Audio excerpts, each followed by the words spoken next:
What's up, everyone? We're back for another episode of Locked On Bucks, and there is three faces on the screen. There is normally only two most of the time, but as we hinted at on our show yesterday, we do have Lisa Byington with us, the voice of the Milwaukee Bucks on Valley Sports Wisconsin. So we're going to be talking Bucks. We're going to be talking how Lisa has found the opening to the 2021-2022 season and whether or not it has met her expectations and what she's taken away from the team in the early going here. So we're going to have a lot of fun. Let's get into it.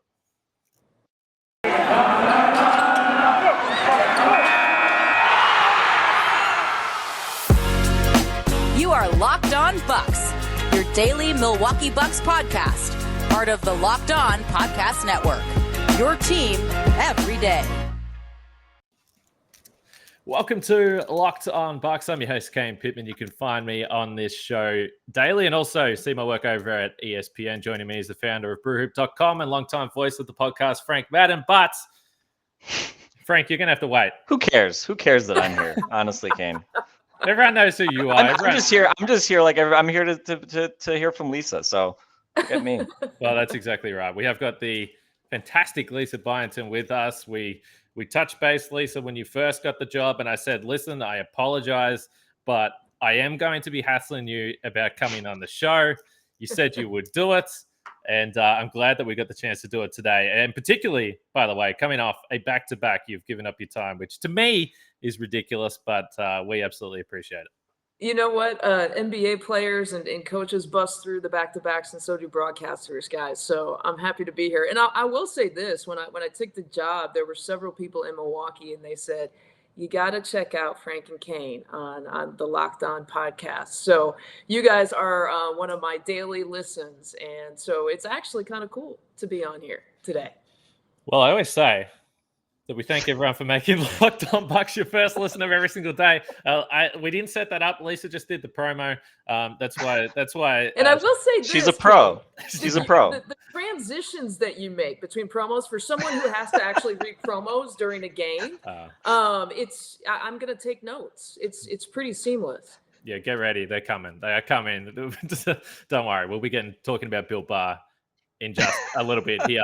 But you spoke about the NBA schedule, so we can start there. That was one of the questions I wanted to ask you, and I've told this story before, I believe, but at the 2018-19 season, I basically traveled to every single game.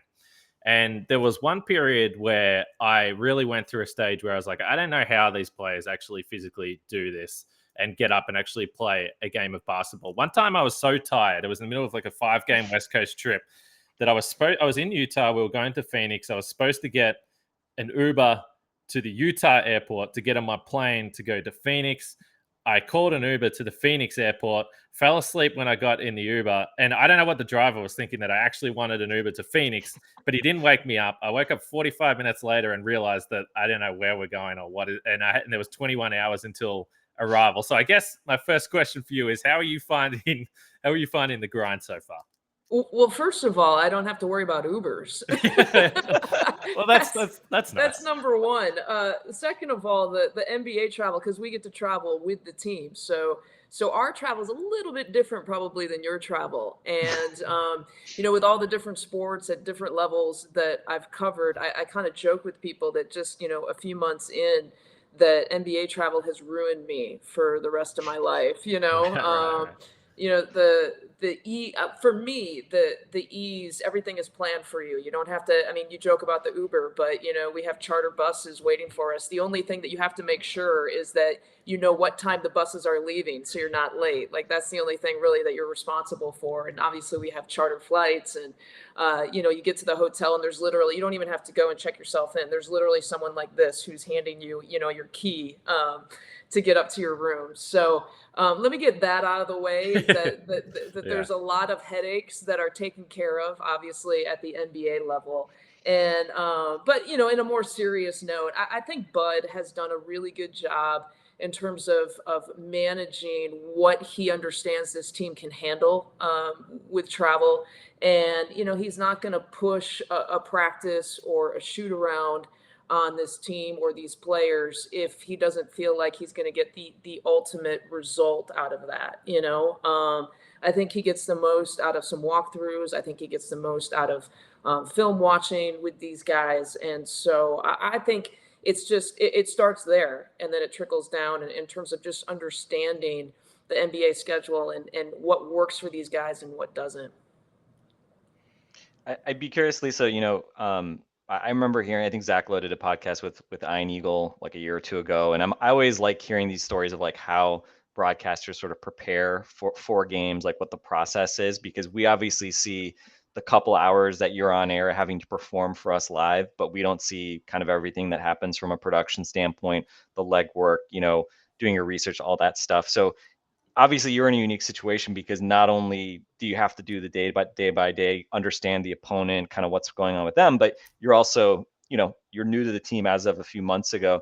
What's sort of been the process like, both kind of getting ramped up so you feel like you really know the ins and outs of this team kind of leading up to the season? And what's it been like? What's your process like, just sort of day to day? Like, how do you kind of prepare for each game? Because obviously you're traveling with the team in many ways, you and the production staff, Marques, the rest of the crew. I mean, you guys obviously have your own prep, even if it's maybe not, walkthroughs in the same way that the team's doing it or practices, things like that, but it's still obviously a lot of work.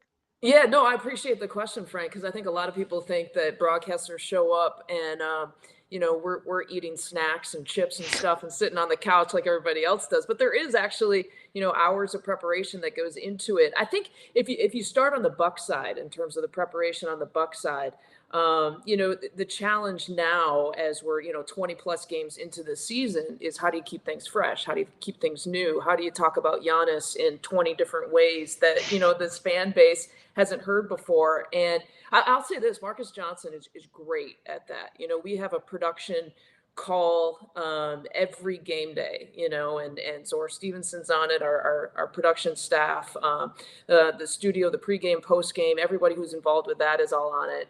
And I'm always just amazed at the uniqueness and the perspective that someone like Marques even brings to it. And so first and foremost, just kind of picking his brain, I think has been really, really useful to me.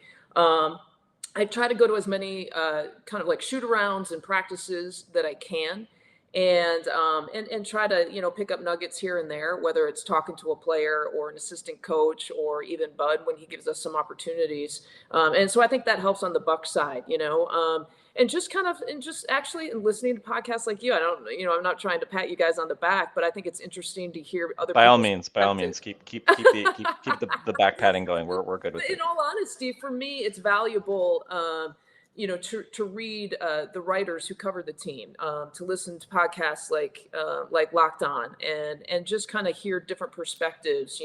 That's what I like to try to tap into, because sometimes when you hear someone else's perspective, that can trigger something for yourself, so that's kind of the preparation that I've kind of gotten into on the Bucks side. And you kind of dive into some analytics that you can maybe keep things fresh and new. And then, with the opponent, I always try to go back and at the very least, watch their last game that they played, whoever it is. If I have extra time, I might go back and watch, the last two games that they've played. And again, I kind of try to tap into some of the writers who cover the teams and kind of understand where they're at. This NBA season has been so unique in the fact that injuries, not just with the Bucks side, but if you think about every single opponent that they have played, and we're, like I said, we're 20 plus games in, I don't think there's been a game where injuries has not even been a storyline with even the opponent that they've played, So it's fascinating to try to figure out what rotations all these opponents are in, who's going to play, who's not, trying to figure all that out. And then I actually have my board from the Toronto. So this is the boards. You can't, for the people who are listening to this is really great. This is really great material right now because they obviously can't see it, but I do a board like that where it's on legal size paper and I have the opponent on one side and I've got the Bucks on the other, stats, bio stuff, everything, and some coaches stuff, some team stuff. And so I put that together for every game as well. Well, you have that board there for all your stats, which obviously helps you not forget the things that you need to forget. But one thing that people always forget is subscriptions, Lisa. There's no doubt about that. But True Bill can help you Identify and stop paying for subscriptions you don't need, want, or simply forgot about. On average, people save up to $720 per year with Truebill because companies make subscriptions hard to cancel. Truebill makes it incredibly simple. Just link your accounts and Truebill will cancel your unwanted subscriptions in one tap. And Truebill Concierge is there when you need them to cancel unwanted subscriptions so you don't have to. Don't fall for subscription scams, Lisa. Start canceling today at truebill.com/lockedonnba. That's truebill.com/lockedonnba. Kane is 1 for 1 with the promos. Wow, you set me up. I mean, when you brought that board up, I was like, this is honestly the best day ever. I thought there was going to be a board full of Built Bars that was coming up, but you dealt with that, and I knew that something was coming. And I have to say, Kane, you do all of these live now. I mean, I think back to when like Eric Name and I used to do this, and it'd be like, flub it, whatever. We're just doing an audio recording. We'll edit it later, deal with it later. So Kane, yeah, I mean, you're now a live TV guy, basically. Very, very, very impressive. Well, you joke about that, but honestly, I promise doing this podcast in a live situation like this has helped me big time. Honestly, it really, really has. But anyway, you mentioned Giannis before and the fact that you try and get to the practices and shoot arounds as much as you possibly can. And Bucks fans have seen this. If they get into the arena early enough, his pregame workout routine is well known at this point, but you see it at practice, you see it at shoot-arounds. He'll be the last guy out there. And quite honestly, if you get the chance to see him up close, warm up, whether it's before the game, whether it's at practice, for any normal human, that's more than enough exercise for one day. So to think that he goes out and plays for 2 hours is absolutely absurd. But for you coming in and whatever your previous perception was or outside perspective and now seeing him up close, you spoke about trying to come up with different ways how to describe what he's doing on the floor. But what's the experience been like for you coming in and seeing Giannis, whether it's what he does on the floor, the way he prepares, the whole package? I don't take it for granted. I grew up with Michael Jordan posters all over my room, and when I say all over my room, I literally mean like ceiling to floor to door. I mean, it was covered. I grew up in the state of Michigan, and so I was a little bit screwed up because I love the Bad Boys, but I was a big Michael Jordan fan. And when I think about someone like Michael Jordan, who really changed the game and is arguably the best player to play, right? You think about special players like that, more recently, LeBron James, and I put Giannis, still young, right? He's about to turn 27 years old, I believe, right, in a few days. And I really put him into that sort of realm in terms of NBA greatness already. When you think about his short career, he has already had what people can only dream about and what he's done, and he's just getting started.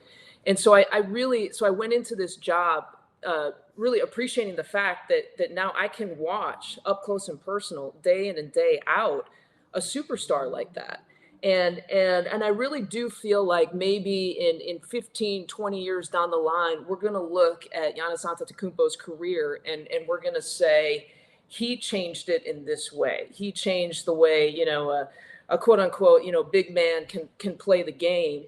And in terms of just his skill set, I think the one thing that I didn't appreciate that I now do and seeing him in person is just his length, and I think I said this one time in a game. I was joking with Marques. I said, I really would like to line him up on the baseline and have him just, walk and take his long strides and literally count how many strides does it take for him to go baseline to baseline, because he's so long. And we haven't, in this game, we haven't seen anything like that, and to, like I said, I know Bucks fans don't take him for granted. I hope they don't. But it's what we're watching is history. I really do believe that. Not to be dramatic about it, but it's history in the making. He's a superstar. He's going to be and is one of the greats to ever play. I'm going to put that out there right now. And we have the luxury of watching him, for the Bucks play night in and night out. And it is I don't take it for granted at all. I'll leave it like that. Frank, I'll let you go, but I just want to quickly point out we do this all the time on this show where we'll get to the end of the show and we do try and remind ourselves we should talk about Giannis more, even though I feel like we cover his big games. But there's certainly nights where he'll have a quiet night for Giannis, but that's still 30 points, 12 rebounds, and we'll get to the end of the pod. And we should say, by the way, can we just acknowledge Giannis was ridiculous again tonight, even though by his standards, maybe it was a normal night. Yeah, I do it all the time. We've got stats right in front of us, and and there's all kinds of things going on in a game, and it's so fast paced, obviously. But there are several nights where I'll look down and I'll realize, oh, Giannis is 24 and 12. Yeah. But he just goes about it in his own Giannis way, and and that's what I mean. Like we shouldn't take it for granted, right? And these numbers just become pedestrian in terms of Giannis definitions, and they're anything but pedestrian, and what he does is anything but average. One thing I'd be curious to get your take on, Lisa. I mean, I think the quote unquote local broadcast teams now have way more visibility, nationally, internationally than certainly like, when I was growing up in the 90s watching, Jim Paschke, who interesting, probably Jim was the first person from the organization that I ever got to know. He was awesome, hugely supportive when I started writing. And Jim, I think one thing that Jim did really well was, he translated to an audience that was not, that were non-Bucks fans as well, right? I mean, he was our guys, Bucks fans, but Marques as well. I think what makes him great is that you can really enjoy a Bucks game listening to Marques tell stories, be light, have tell jokes. And that obviously he wants the Bucks to win at the end of the day, but it's still a really fun experience. I'm curious because I mean, you're used to broadcasting games, football, basketball, soccer, that, you're not just broadcasting for, a quote unquote home team. I'm just curious, like, I mean, how much did you have to think about, like, or do you at all change the way that you broadcast for a team when you're with that team kind of day to day? And, I know you did this with the Bulls. You did some broadcasts for the Bulls locally previously. I mean, how do you sort of change your approach when you're broadcasting for, primarily, I mean, again, most people listening are probably Bucks fans, but you're also obviously going to get visibility far beyond that. And I mean, what's sort of your mindset, obviously coming in? I'm sure you had to think about it a little bit. How have you kind of like balanced the fact that like you're the Bucks broadcaster, but also you want to obviously, you're a pro, you want to tell the story. You don't want to just be a homer about it. Yeah, well, I first of all, I do think that we obviously have to be more pro Bucks, and everything's from a Bucks perspective. If last night the Raptors are going on a run, it's not always the focus on what's Toronto doing. It is what do the Bucks have to do better. So it's always from a lens of the Milwaukee Bucks is kind of what I've learned. When you're doing more of a quote unquote national game where you have to be a little bit more down the line, then it's a little bit fair to kind of talk about both teams maybe equally. In terms of just my call, sometimes I'll use first names, sometimes I'll use nicknames, sometimes, I think you can have a little bit more fun in that way with a Bucks broadcast. That's something that I wouldn't do. If I was calling a national game, I think I'd say more Antetokounmpo's more than Giannis, just as an example for something like that. And so, so that's something that, you talk about. And I've had a couple conversations with Jim Paschke even about it, like how much did you use first names? How much did you use nicknames? And Jim even said he actually used a lot of last names, as you guys know, and listening to him for years and years, he used a lot of last names. And for me, I actually have started to feel comfortable. I decided, I'm going to go with what feels right to me. And when I'm doing a Bucks broadcast, sometimes it's Pat instead of Connaughton. Sometimes it's Chris. Sometimes it's Drew, and I just, whatever feels comfortable at that moment is what I say. I kind of like that flexibility.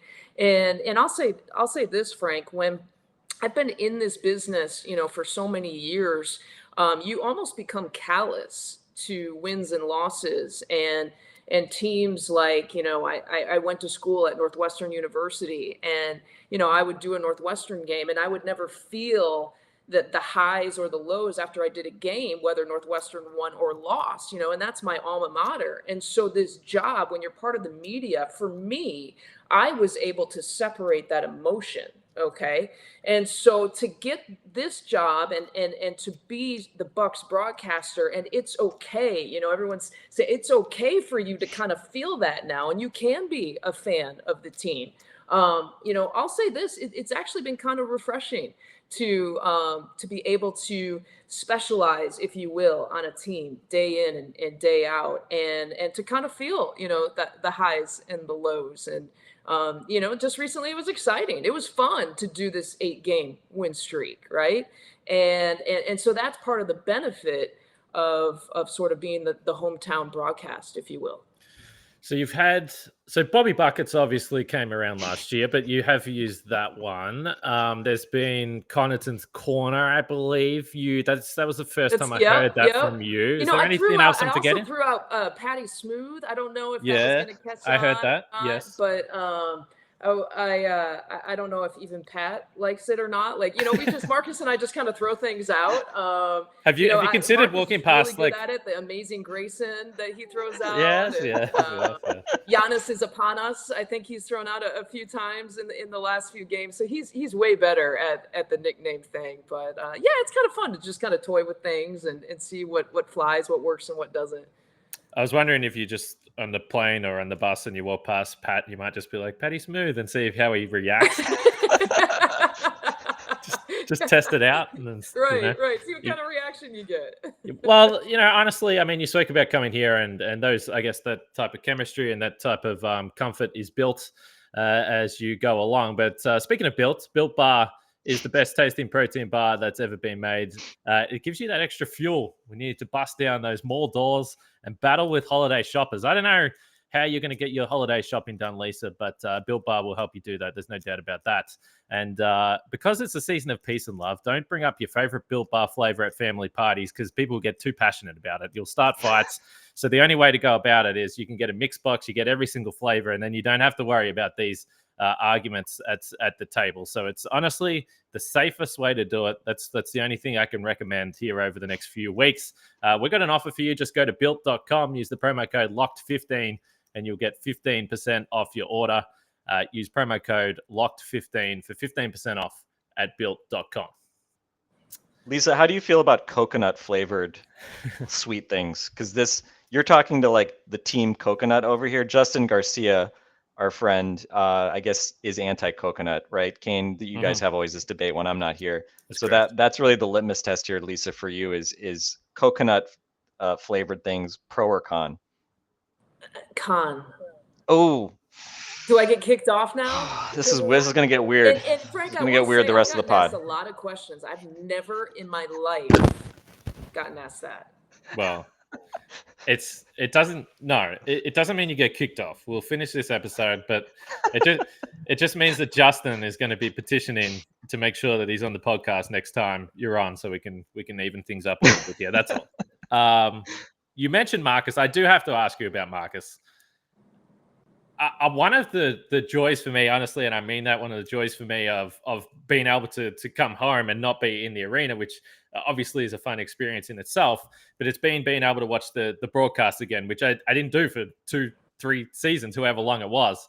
And obviously, Jim, you already mentioned he was a star. You've come in, and it's so enjoyable to listen to you seemingly have so much fun when Marcus goes on one of his tangents.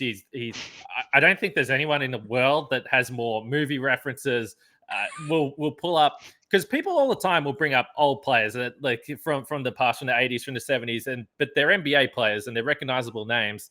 This guy just pulls out random college players that I'll end up Googling that just I didn't even know. I mean, the guy's memory is incredible. And hearing you laugh and have fun with him has been honestly a delight. So how's it been working alongside Marcus? And do you just go into it saying, I have no idea where we're going to go tonight, what references could come up, but let's just have some fun? I love working with Marques Johnson, and obviously I had watched and listened to his work before taking this job. But quite honestly, and I'm trying to think, I've done so many different sports and worked with so many different analysts. But even 20 plus games in, I rank him as one of the best, if not the best, analysts that I've worked with. And this is why, because, well, number one, you guys just brought it up. I mean, he's funny, he's entertaining. And I think that obviously you want to teach the game, you want to have some serious moments, we're here to watch a basketball game.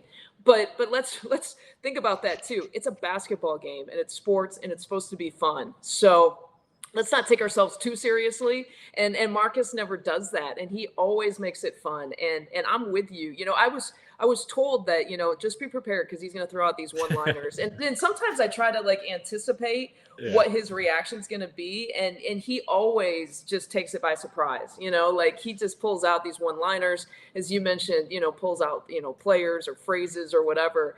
And I joke with him. I said, I'm not great at pop culture. So right. I'm gonna try to hang. I'm gonna try to hang with as best as I can with you. But you like are overmatched. I am overmatched in that way. But he's just been so fun, and I just appreciate too, how welcoming he's been, and trying to get to know me. And showing me grace and all that in terms of just sitting in a seat where, you've mentioned Jim Paschke. He was there for 35 years, and he was Marcus's partner for several years. And so to welcome me and just the whole production staff and Zora Stevenson and everyone involved, it's been great. But to work alongside someone who I believe should be in the Hall of Fame, by the way, Marques Johnson should be. He had the unfortunate injury that kept him maybe from some of those numbers I think that people are looking at. But I don't take it, you talk about Giannis, I don't take it for granted that I get to sit, in my perspective, a Hall of Fame type of player. Mr. Hollywood, right? Like how many NBA analysts can have like the film career and the NBA career and everything. And he's just fantastic. And he has made this transition so seamless for me. And I'm so appreciative of him for it. I have to say, I mean, probably like a decade ago, I remember doing this. I was writing some stuff about like, all-time great Bucks, like all-time Buck rankings, right? This is pre-Giannis even. And I got to say, I was really blown away just looking at Marcus's body of work, his career, especially in Milwaukee. I was like, at the time, I was like, he's maybe the third best Buck all time. I mean, like I think he's one of those guys that just, for whatever reason, obviously the injury part of it, but just flew under the radar a little bit. And I always loved the picture of Michael Jordan in his college dorm with the Marques Johnson Isn't that amazing? poster behind him. Yeah, I mean, it was obvious. I mean, even before he came back to broadcasting here, that why is his number not retired, right? I mean, I know there's some backstory there, but that was just so great a couple of years ago to see him get the number retired. And as you said too, I mean, you look at like some of the Basketball Reference, like Hall of Fame probability stuff. It's like you look at some of the people getting in. It's like why isn't Marques getting more serious? So Sidney Moncrief getting in. Hopefully, the next great Buck with Marques can get in as well. One thing. So I mean, you're around the team all the time. We've gotten like enough of a sample now in the season. It's over a quarter of our way into this season. There's already been some highs and lows. We got the news this week, obviously, with Brooke being out for, we'll see how long. I mean, this has been a team even before the championship. I would say, I think back came to like Marvin Williams when Marvin Williams was here, like Marvin just kind of like remarking how like kind of just easy the locker room was and just how kind of calm and just kind of smooth sailing this team has always been. I think it's always been sort of in their DNA, which I think, speaks to guys like Chris and Giannis and Bud and sort of what they bring to the culture. But I mean, what's been your sense of this, Lisa? I mean, this team is obviously, the ambition is to win a championship. I think last year they learned that, it's obviously, or they've learned it over the past years, but it's a marathon, not a sprint. They really prioritized learning in season so they'd be ready for the playoffs. Obviously, it pays off in the best way possible. More ups and downs with injuries in particular so far this year. What's your kind of pulse on sort of where the team is? Obviously, again, some headwinds, especially with the Brooks situation. But I don't know, what's your sense of like kind of where the team is, how they're thinking about what they want to accomplish in the regular season, and kind of how they want to use, the next 60 games here as they look forward to the playoffs? Yeah, I think the goal obviously is to position themselves in a way where maybe it's not Eastern Conference Championship. I don't know if that's on the slate. This is just me talking, but I think it's just they're comfortable with just being, getting in the playoffs in a decent seed, and then having things go from there, and just navigating. You guys have talked about it till you're blue in the face, right? Just navigating the quick turnaround, not only from the last season, but really the last 2 seasons. It's unprecedented, and so they're going to be smart about it. To go back to Marques, we sat and we watched together the very first training camp that they had, and Marques leaned over to me and he just said, I just sense a sense of like a calm and a championship sort of composure, like, we're going to lose some games, like that mentality, and that's okay. I just get the feeling that the pressure of the regular season, if you will, is off the shoulders of the Bucks, and I think that comes from winning a world championship and knowing what it takes, and falling behind 2 games in the Eastern Conference final, as well as, the NBA finals. And so it's like, we have climbed these mountains. And so a few losses in the regular season, maintaining injuries and stuff, like we can, those are like minor problems, I think is the way that they perceive it. And so to Marcus's point, when he watched them on day 1 of training camp, when they had this calm composure equated to a championship mindset, I think that's the way that they're handling this season in totality. We've got a long way to go, right? 82 games in the regular season. They're going to handle it in a calm, composed championship manner, enough to get them a decent seed, to get into the playoffs. But no panic to this team. Now, having said that, I think that there have been several times, and I think we saw it again in the Raptors game most recently, is, the post depth. If the Bucks don't have a solid rotation of post players, more times than not, and this is where my biggest concern is the rebounding factor, and I, as well as many Bucks fans, I think we're hoping that Brook was close to returning. And so now it really is, in my opinion, how can we use DeMarcus Cousins in that way? And what is the feasible amount of minutes that he can play? What is realistic output for him at this point in his career? And that's going to be it's going to be a huge pickup. It's going to be a huge decision when you go back in terms of looking at decisions throughout the season. That's going to be huge. I think in terms of the Bucks' longevity success for the rest of the year. Frank, we always go over time, so we're going to wrap this up. But I've got 2 quick questions. I sent a tweet out before, and I said I was going to present you with a question from one of the listeners, so I'll do that. But I've got another quick one, also from a listener. It's a familiar name. It comes from @DaveKane_PxP. You may or may not be familiar with this account, this person. I don't really know what this means, honestly, and this might be me being a rookie. Can you please explain? Dave asks, when did Lisa Byington first start using scrolls in place of traditional spotting boards?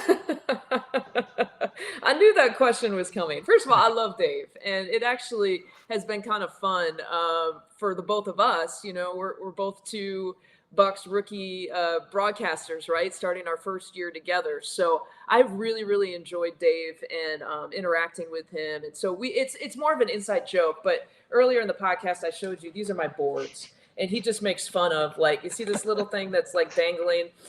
So it started out at legal size, but you can see on the Bucks side, like, it's starting to grow, right? Then here on the back, I even have, so it's basically 2 legal size pages, the Bucks, my boards, my broadcast boards.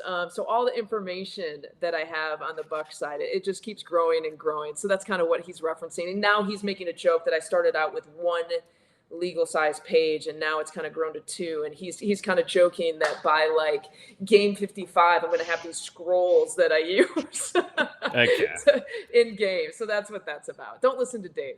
Okay, I like that. Only on the broadcast, but don't listen to Dave anymore. I was going to say, wow, this really things really ramped up there. We'd want to be watching Barley Sports Wisconsin, of course. Dave will be on this show soon. He knows that. I was chatting with him going back a little bit. So last question. This comes from MEB at 6th and Juno on Twitter. This is a broadcasting question, which is a little bit interesting. I have no idea what your answer might be to this, but I thought it was a fascinating question. He says, Giannis talked about not remembering stretches of Game 6 in the finals, being in the flow. Have you ever experienced this calling a game? An effortless play-by-play, just being fully engaged. Is announcing, being in the zone, announcing it? Is that a thing? Is that something that you find yourself in at times? It might be a big game or something. Well, as a former athlete, that's interesting because I have been in the zone as a former athlete. I guess the closest thing that I could think of is, I did the men's NCAA tournament last March. And so I called the upset between Abilene Christian and Texas. And it was, there was so much buildup, first of all, because, I was the first female to be able to given that opportunity to do play-by-play for the men's NCAA tournament. And so there's the question of when the big moment comes, can you handle it? And so as this game's going on, you're feeling it, and I could feel there are very few games that you just feel, and I could feel that game, and it comes down to the final few seconds. Abilene Christian upsets Texas, and I literally I made the final call. And then I was working with Steve Smith at the time as the analyst, and we both didn't say anything. In the business, we call it laying out, right? And you just let the pictures tell the story. And there were a few fans, it was limited because of COVID, but there were a few fans in the arena, and you could watch Abilene Christian celebrate with Texas. And so after I made that final call, I took my two hands and I pushed myself away from the broadcast table. And because for me, it was, the moment came, you handled the moment, enjoy the moment, and I've never reacted that way before. And so I don't know if that's necessarily in the zone, but that's definitely, it's a moment I'll never forget in my broadcasting career. And it was totally, like I said, when you're in the moment, you feel the moment. I remember it. I didn't black out on it, but it was just so, when you feel so connected to something that you're doing, that's what I always point to is that game. Frank, that was the perfect answer. I didn't know where we were going to go. There might have just been a no answer to that question. So that's perfect. Yeah. And I was going to say, Lisa, like, I always wonder this, right? Like, and it doesn't really matter so much for regular season NBA games, but for especially an NCAA tournament game where these upsets, I mean, these are going to be, Abilene Christian fans are going to be rewatching, clips of the end of that game forever. Like, as it's happening, like, do you start to feel like with 3 minutes and left to go in the game, do you think, boy, if they win, here's going to be, like, how do I prepare for that call? And obviously, like a buzzer beater, like you can only prepare so much for it, but for like an historic upset, do you kind of like start to feel like when you're in the game, do you start to think ahead, like, okay, this I feel like this should be the call when the buzzer sounds? I did. So for NCAA tournament stuff, I did start writing in the commercial break. I started writing down words, because I just wanted to anchor myself down because there's so much going on, right? It's just a flurry of action, and in the NCAA tournament, every single play matters, right? And so for that game, I think it was the under 8 timeout. And I was sitting in the commercial break and I wrote the word unbelievable because I was thinking, I was trying to put myself in the shoes at the time. Like if Abilene Christian upsets Texas in this moment, what's it going to be like? What's the significance of this win? How do they feel about it? And that's the first word that came to mind was unbelievable. And so I think at the end of that game, my call was believe the unbelievable. And it wasn't like I scripted that out, but I think in your subconscious, when you write down words and you're thinking about trying to connect the dots, that was in my subconscious. And so believe the unbelievable ended up being the call for that game. All right. Well, we certainly hope there are some big games and big calls later on in the season with the Bucks. That's for sure. And that I'll be hassling you later in the season to come back on, Lisa. So I said we could probably talk for another couple of hours, but you've come off a back-to-back. It is, let me try and work out my world clock here. It's 5:43 p.m. Central Time on Friday night. So you've probably got better things to do and than talk to us for 4 hours straight.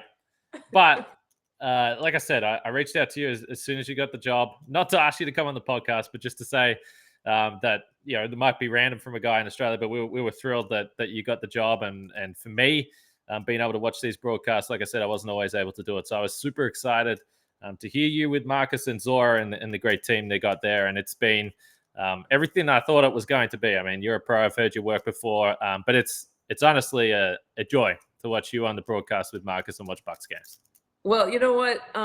Then it's a success. You know, I think I got the question before I even called the Bucks game is how do you define success? And for me, it's sitting in that chair. And Jim, one of the first things that Jim Paschke told me in my first conversation with him is, Lisa, that's a great seat. And so I never, ever want to forget when I sit down and put the headset on, what a great seat that I have and what an honor it is to have that. And then secondly, defining success is what you just said, is if we're having fun and introducing different pieces and teaching about the game. But at the end of the day, if fans have fun listening to us and they learn something and they enjoy it, then that's defining success. So I'm glad to hear that 20 plus games in. Well, no one in the world has a closer view or a better view of the back of Bud's head than you and Marques. Oh my gosh, I was going to say, could you tell Bud to get out of our way sometimes?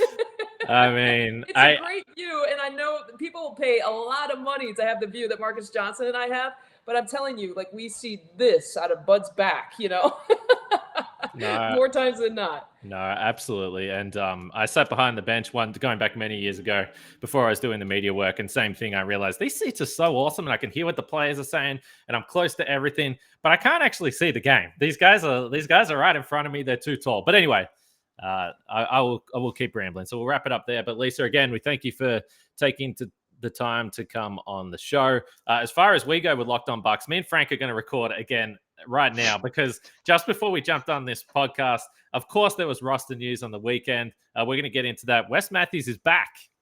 Old friend, Wes Matthews. So we're going to discuss that, break that down, and what we need it. We're gonna do an hour-long breakdown of the Yorgos Kalaitzakis era in Milwaukee as well. So it's gonna be a long night, I think, for us, Kane. Yeah, I mean, you laugh, but Frank's not joking. You've listened to the podcast before, Lisa. The man can talk. But anyway, We'll wrap it up there. Thanks again, Lisa Byington, for jumping on the show. For Lisa, Frank, and myself, thanks for listening, and we will speak to you guys tomorrow.